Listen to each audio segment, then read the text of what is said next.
मध्ये भाजप पदाधिकारी आणि कार्यकर्ते आक्रमक झाले। अक्षय कर्डिले यांचे समर्थक आक्रमक झाले। अक्षय कर्डिले यांच्या नावाबाबत आक्षेपार्ह मजकूर लिहिण्यात आलेला होता। प्राजक्त तनपुरेंचा हात असल्याचा कार्यकर्त्यांचा आरोप आहे।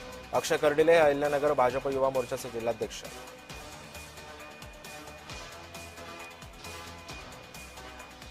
अलकाताई कर्डिले यांच्या नावावरही त्यावेळेस त्यांनी हरकती घेतल्या, परंतु कुठेही त्या हरकतींचा काही एक उपयोग झाला नाही। सर्व मतदारांची नावं ही योग्य होती आणि कुठल्याही प्रकारचं त्यामध्ये ऍक्शन झालं नाही। असे खोटे अर्ज देऊन त्या ठिकाणी सुद्धा त्यावेळेस त्यांनी मतदारसंघामध्ये संभ्रम निर्माण करण्याचं काम केलं होतं।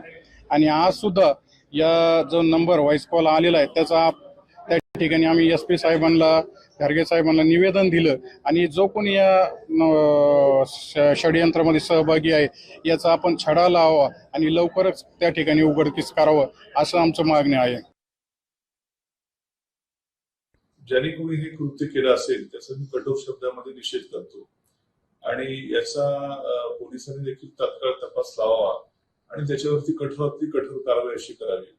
शेवटी राजकारण आम्ही हे समाजासाठी करत असतो आणि राजकारण करत असताना वैचारिक काही हेवेदावे असू शकतात, पण याचा असा अर्थ नाही की समोरच्या उमेदवारावरती अशा खालच्या पातळीवरती जाऊन कोणी टीका करावी।